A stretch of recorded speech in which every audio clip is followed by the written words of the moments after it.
Louis പാസ്റ്ററിന്റെ പാരീസിലെ ശവകുടീരത്തിൽ എഴുതിവച്ചിരിക്കുന്ന വാചകമാണ്: Joseph Maistre ജീവിച്ചിരുന്നു. Joseph Maistre lived. ഫ്രാൻസിൽ ജനിച്ച ലൂയി പാസ്റ്റർ ലോകപ്രശസ്ത മൈക്രോബയോളജിസ്റ്റാണ്. രോഗാണു സിദ്ധാന്തവും പാസ്ചറൈസേഷനും മാരകമായ ആന്ത്രാക്സ് ഉൾപ്പെടെയുള്ള രോഗങ്ങൾക്ക് വാക്സിനുകളും അദ്ദേഹം കണ്ടുപിടിച്ചു. അദ്ദേഹത്തിൻ്റെ ഏറ്റവും വലിയ സംഭാവനയാണ് പേവിഷബാധയ്ക്കെതിരെയുള്ള വാക്സിൻ. അദ്ദേഹം പേവിഷബാധയ്ക്കെതിരെയുള്ള വാക്സിൻ ആദ്യം പരീക്ഷിച്ചത് ജോസഫ് മെയ്സ്റ്റർ എന്ന 9 വയസ്സുകാരനിലാണ്. അന്ന് പാരീസിലെ തൻ്റെ ലാബിൻ്റെ മുൻപിൽ പേവിഷമുണ്ടായിരുന്ന ഒരു നായി 14 പ്രാവശ്യം കടിച്ചു പറിച്ച ഈ കുട്ടിയുമായി അവൻ്റെ അമ്മ വന്നു. ആ അമ്മ കേണപേക്ഷിച്ചു തൻ്റെ മകനെ മരുന്ന് നൽകി രക്ഷിക്കുവാൻ. പേ വാക്സിൻ ഗവേഷണം നടന്നുകൊണ്ടിരുന്ന സമയമാണത്. ഒരു മനുഷ്യരിലും അത് പരീക്ഷിച്ചിട്ടില്ല. ഒരു വശത്ത് പേ വിഷബാധയേറ്റ് നിൽക്കുന്ന 9 വയസ്സുകാരൻ, മറുവശത്ത് താൻ വികസിപ്പിച്ചുകൊണ്ടിരിക്കുന്ന വാക്സിൻ. തൻ്റെ ഉള്ളിൽ അനേകം ചോദ്യങ്ങൾ ഉണ്ടായി.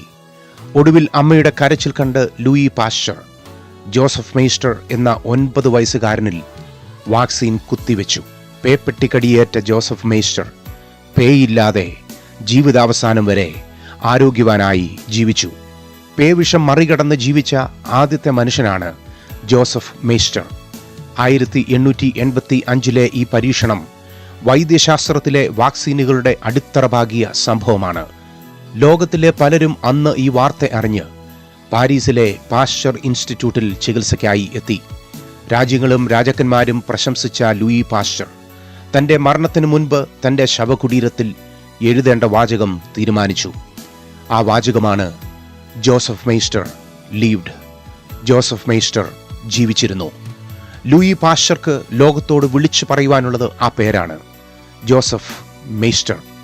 താൻ കണ്ടുപിടിച്ച വാക്സിൻ കുത്തിവെക്കുവാൻ ഒരു മടിയുമില്ലാതെ തന്നെ പരിപൂർണമായി വിശ്വസിച്ച പേവിഷബാധയേറ്റ ആ ആൺകുട്ടി റാബീസ് വാക്സിൻ ഉപയോഗിച്ചത് ആ ബാലകന്റെയും അമ്മയുടെയും ധൈര്യത്തിൻ്റെ പുറത്താണ്. അവരെ ലൂയി പാസ്റ്റർ ജീവിതാവസാനം വരെ മറന്നില്ല.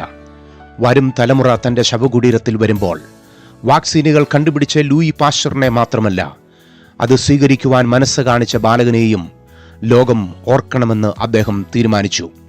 ഇന്ന് ഈ ലോകത്തിൽ ഇല്ലാത്തതും ഈ കൃതജ്ഞതാ മനോഭാവമാണ്. അവരവരുടെ പേര് വലുതാക്കുവാൻ അനേകരുടെ പേരുകൾ മായ്ച്ചു കളയുന്ന ഒരു ലോകമാണിത്. താണുകൊണ്ടിരുന്നപ്പോൾ കരങ്ങളിൽ പിടിച്ചുയർത്തിവരെ പിൻകാലുകൊണ്ട് ചവിട്ടി ദൂരേക്കെറിയുന്ന ലോകം.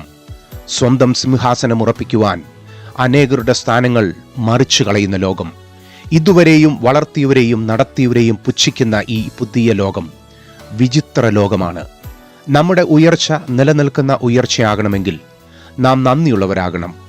താണ നിലത്ത് മാത്രമേ നീരോടുകയുള്ളൂ. നമ്മെ കരങ്ങൾ നൽകി ഉയർത്തിയ, കണ്ണുനീരൊപ്പിയ അനേകർ നമ്മുടെ ജീവിതത്തിലുണ്ട്. അനേകം സാധുക്കൾ അതിന് പുറകിലുണ്ട്. നമുക്ക് ഒന്നുമില്ലാതിരുന്നപ്പോൾ അവരുടെ ഒന്നുമില്ലായ്മയിൽ തന്നെ നമുക്ക് ബലം പകർന്ന് സഹായിച്ച എളിയവർ നമ്മുടെ പുറകിലുണ്ട്. ഒന്ന് തിരിഞ്ഞു നോക്കിയാൽ നമ്മെ നിലനിർത്തിയ ദൈവസ്നേഹത്തെയും നമ്മെ സ്നേഹിച്ച് നിലനിർത്തിയ പലരെയും നാം അവഗണിച്ച് മാറ്റി നിർത്തിയിരിക്കുന്നത് കാണാം.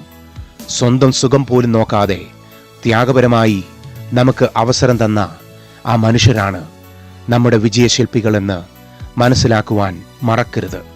മൂഢനെ അവൻ്റെ ഭോഷത്വത്തിൽ എതിരിടുന്നതിനേക്കാൾ കുട്ടികൾ കാണാതെ പോയ കരടിയെ എതിരിടുന്നത് ഭേദം. ഒരുത്തൻ നന്മയ്ക്ക് പകരം തിന്മ ചെയ്യുന്നുവെങ്കിൽ അവൻ്റെ ഭവനത്തെ തിന്മ വിട്ടുമാറുകയില്ല.